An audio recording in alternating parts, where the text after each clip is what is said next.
CPIM polit bureau അംഗം കൂടിയായ Shri MA baby നമ്മോടൊപ്പം ചേരുകയാണ്. ശ്രീ MA ബേബി, വിദ്യാഭ്യാസത്തെ വെച്ചുവാണിഭം നടത്തിയാണ് കേന്ദ്ര സർക്കാർ. അതാ ഒരു തെളിവ് കൂടി, ഈ കരാറ് നൽകുന്ന പരീക്ഷകൾക്ക് കരാർ നൽകുന്ന കമ്പനി കരിമ്പട്ടികയിൽപ്പെട്ടവരാണ്, പക്ഷെ സംഘപരിവാറിന് പ്രിയപ്പെട്ടവരാണ്. ഇതിന് രണ്ട് വശമുണ്ട്. ഒന്നിപ്പം വ്യത്യസ്ത കോഴ്സുകൾക്കും പഠന പദ്ധതികൾക്കും പ്രവേശന അനുമതി ആഗ്രഹിക്കുന്ന ഇന്ത്യയിലെ എല്ലാ സംസ്ഥാനങ്ങളിലും പെട്ട മിടുമിടുക്കുകളും മിടുമിടുക്കന്മാരുമായ കുഞ്ഞുങ്ങൾ, അവരുടെ മാതാപിതാക്കൾ, ബന്ധുക്കൾ, ഇവരെല്ലാം ഞെട്ടിച്ച ഒരു തട്ടിപ്പാണ് ഇപ്പോൾ വെളിപ്പെട്ടിരിക്കുന്നത്. അപ്പൊ ഇതിന് ഉത്തരവാദികൾ ആരാണ് എന്നുള്ളത് കൃത്യമായി കണ്ടുപിടിച്ച് അവർക്കെതിരായിട്ട് ശക്തമായ നടപടികൾ സ്വീകരിക്കേണ്ടതുണ്ട്. അതിന് കേന്ദ്ര ഗവൺമെന്റ് തയ്യാറാവുകയില്ല. കേന്ദ്ര ഗവൺമെന്റ് ഇപ്പൊ പ്രതിപക്ഷ മുഖ്യമന്ത്രിമാർക്കെതിരായിട്ട് കള്ളക്കേസ് ചുമത്തി മുഖ്യമന്ത്രിമാരെ ജയിലിലടയ്ക്കുന്ന പരിപാടിയുമായിട്ടാണ് പോകുന്നത്. അപ്പോ രാഷ്ട്രീയ പ്രതിയോഗികളെ വകവരുത്താൻ വേണ്ടി കേന്ദ്ര ഭരണകൂടത്തിന്റെ അന്വേഷണ ഏജൻസികളെ മുഴുവൻ ദുരുപയോഗപ്പെടുത്തിക്കൊണ്ടിരിക്കുന്ന നരേന്ദ്രമോദി ഗവൺമെന്റ് ഈ നീറ്റുമായി ബന്ധപ്പെട്ട അത്യന്തം വികലമായ, വൈരൂപ്യം നിറഞ്ഞ, കുറ്റകരമായ അവരുടെ ചെയ്തികൾ അത് പുറത്തു വരുന്നതിന് സഹായകമായ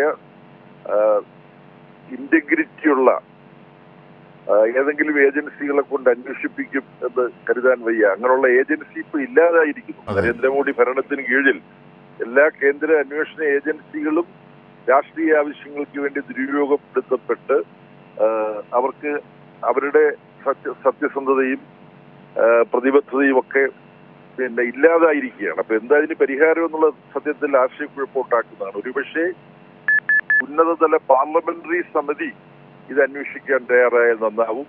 അല്ലെങ്കിൽ സുപ്രീം കോടതി മോണിറ്റർ ചെയ്തുകൊണ്ടുള്ള ഒരു സത്യസന്ധരായ ഉദ്യോഗസ്ഥരെ സുപ്രീം കോടതിയുടെ ഒരു പാനൽ തന്നെ കണ്ടെത്തി അവരിലൂടെ നടക്കുന്ന ഒരു ജുഡീഷ്യൽ സൂപ്പർവൈസ്ഡ് പ്രോബ്, നീതിന്യായ സംവിധാനം സുപ്രീം കോടതി മോണിറ്റർ ചെയ്യുന്ന ഓരോ ഘട്ടത്തിലെയും അന്വേഷണം എവിടെത്തി എന്നുള്ളത് സൂക്ഷ്മമായി ഒരു നീതിന്യായ സംവിധാനം മോണിറ്റർ ചെയ്യുന്ന ഒരു അന്വേഷണം വേണ്ടിവരും. ഇതിന്റെ ഒരു ഭാഗമാണ്.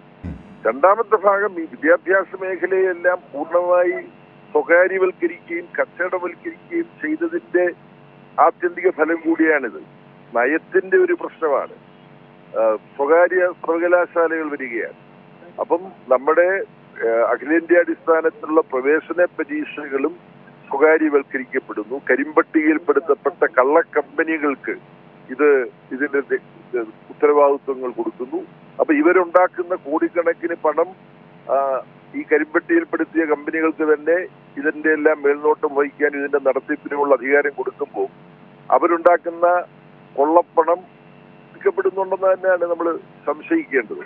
ഇലക്ട്രൽ ബോണ്ട് എന്ന് പറയുന്നത് ഇതുപോലെ തന്നെയുള്ള ഒരു തട്ടിപ്പായിരുന്നു എന്നുള്ളത് വ്യക്തമായിട്ടുണ്ട്. ഈ വയറെന്ന് പറയുന്ന മാധ്യമപ്രവർത്തനം അല്ലെങ്കിൽ പത്രം ഇത് പുറത്തുവിട്ടിരിക്കുകയാണ്.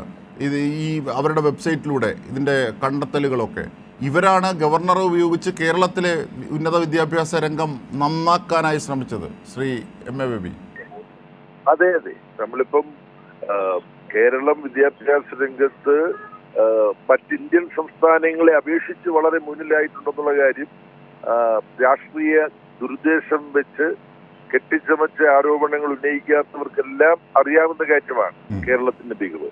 ആ കേരളത്തിന്റെ ഉന്നത വിദ്യാഭ്യാസ മേഖലയെ മുഴുവൻ താറുമാറാൻ ഗവർണർ പദവിയെ ദുരുപയോഗപ്പെടുത്തുന്ന BJPക്കാണ് ഉത്തരവാദിത്വം എന്നുള്ളതും ഈ ഘട്ടത്തിൽ നമുക്ക് മനസ്സിലാക്കാൻ കഴിയും. എന്തായാലും വിദ്യാഭ്യാസ രംഗത്തെ സമ്പൂർണ്ണ സ്വകാര്യവൽക്കരണവും സമ്പൂർണ്ണ കച്ചവടവൽക്കരണവും ഒപ്പം വിദ്യാഭ്യാസത്തിന്റെ വർഗീയവൽക്കരണവും, ഈ മൂന്ന് മഹാ അപകടങ്ങളാണ് BJP ഭരണത്തിന് കീഴിൽ ഇന്ത്യയിൽ നടക്കുന്നത്. അതിൽ ഇവരുടെ കച്ചവടവൽക്കരണ പദ്ധതിയുടെ ഹീനമായ ഒരു മുഖമാണ് ഇപ്പോൾ തുറന്നു കാണിക്കപ്പെട്ടിരിക്കുന്നത്.